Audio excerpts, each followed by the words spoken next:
Good evening and welcome to Tucker Carlson Tonight. American men are in crisis. They are failing in school, they're dying from drugs, they're abandoning the workforce, they're killing themselves in horrifying numbers. Everyone who's paying attention knows this. Ask yourself, how are the men you know doing? And yet somehow hardly anyone ever says it out loud. In public we pretend that men are doing too well, that they have too much power.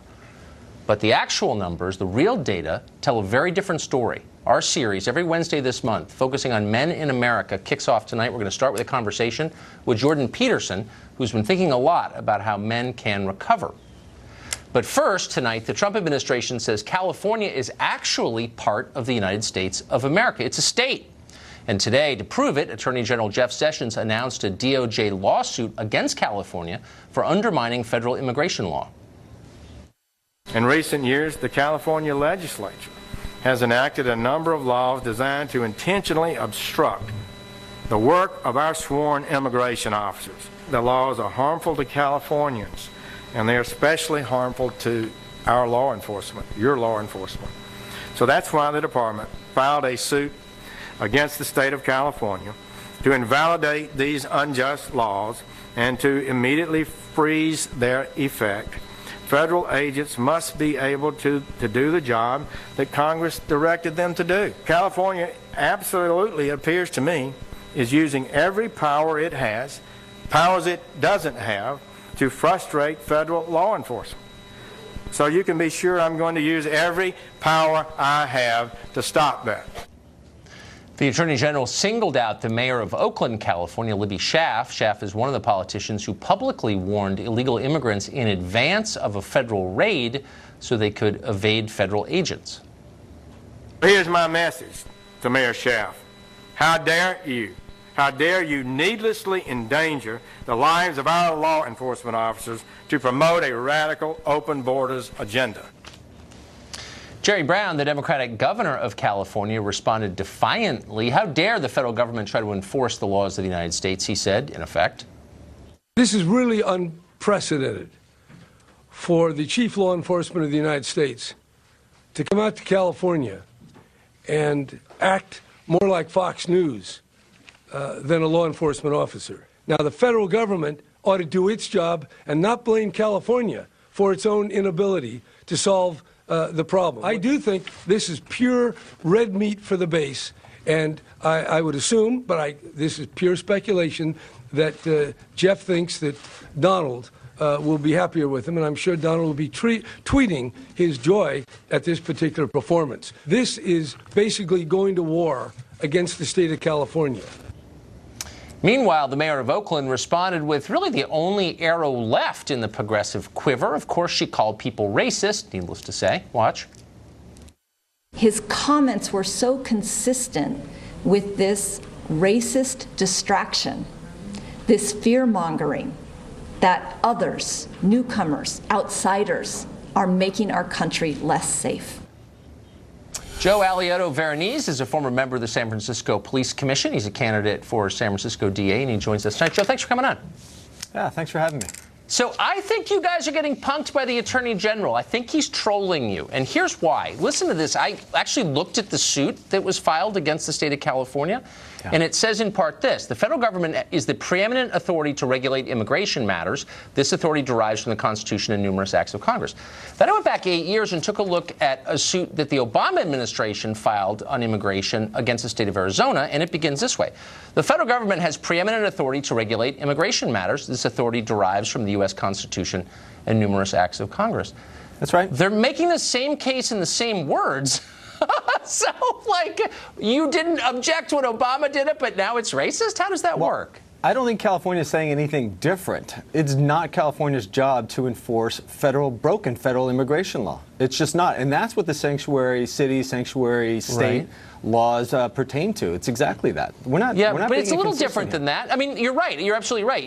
No state is obligated to enforce federal law. The federal government has all kinds of enforcement agencies. But what states can't do, and this has been settled law for more than 200 years, is obstruct federal law. They can't do that. And so when the mayor of Oakland warns people who are breaking federal law so that they might evade federal law enforcement, that is obstructing federal law. Do you see the difference?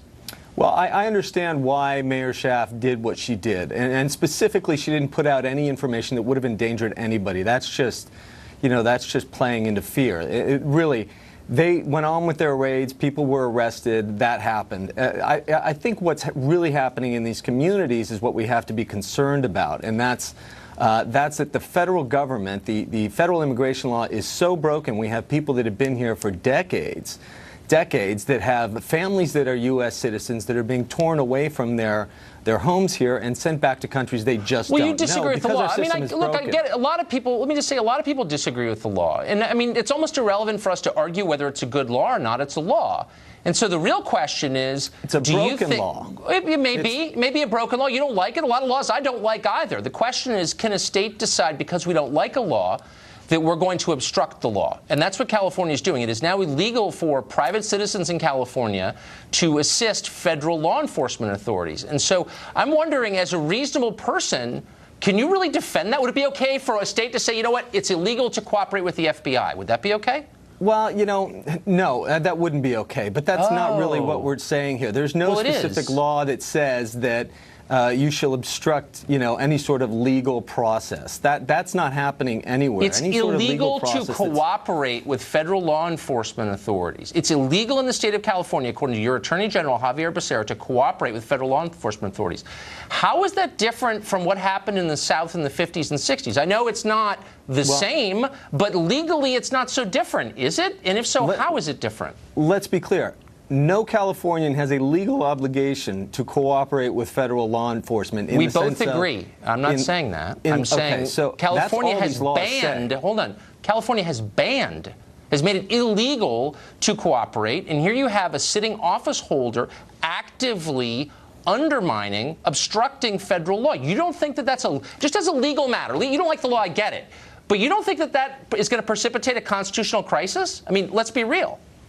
No, I don't. I think that there are interests at the local level that override the minutia of the differences in our argument. The minutia. Here. So let me just ask, since you've been in California a long time, your family's been in San Francisco for over 100 years, very famous family, Alioto family, grandfather, mayor of the city. You know the city really well.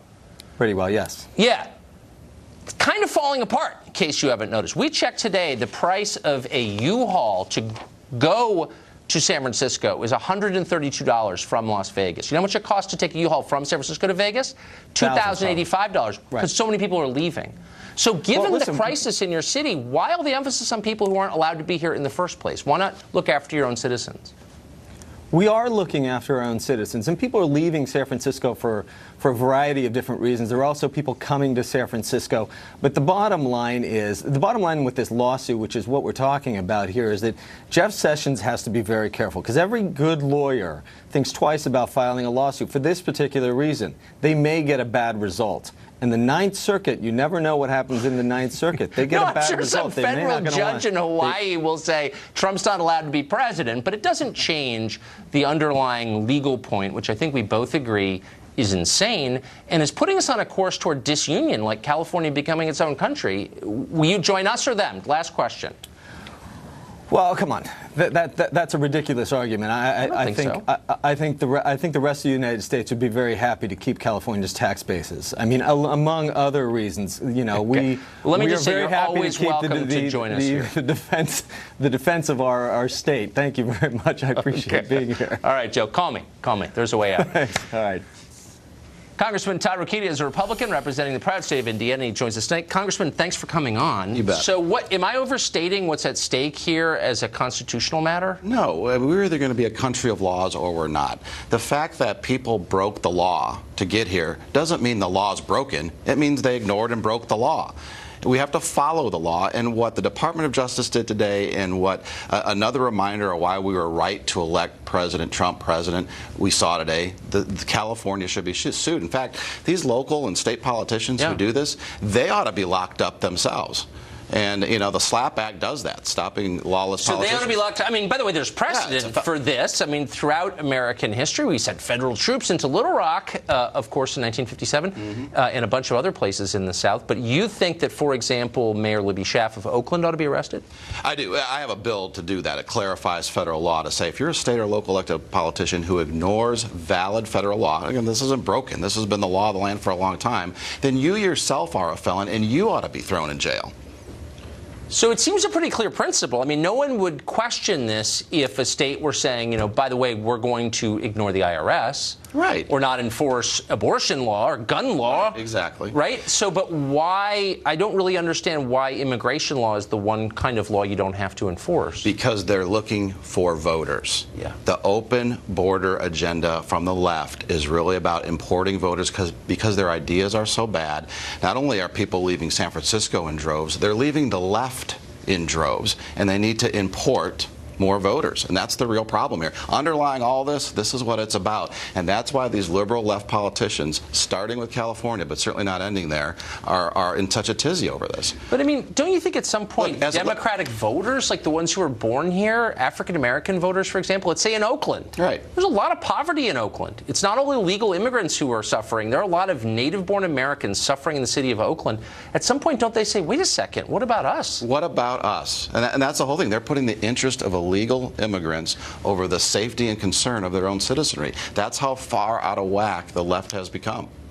You serve in the Congress along with 434 others, many Democrats. Do you ever have this conversation with Democrats on the Hill? Oh, yeah. We do have these conversations with a few of them. There's a few that are still willing to put the rule of law above all of us. But their party shut down the government on behalf of illegal immigrants, not on behalf of the middle class. Their party leadership, and increasingly a majority of the minority, is right there with California. And that's why we have to keep Trump as president for sure. We have to re-elect him. But we also, in these midterm elections, have to come out to vote to make sure that they don't get a stronghold, to make sure they don't become a majority in the House or a majority in the Senate. Well, if Republicans could articulate as clearly what you just did, they might have a shot. I would say they seem to be afraid to. But it's nice to have you tonight. Thank you. Thanks. Democrats have a plan to flip Texas blue under a tide of illegal immigration. Speaking of, we'll discuss the details of it next.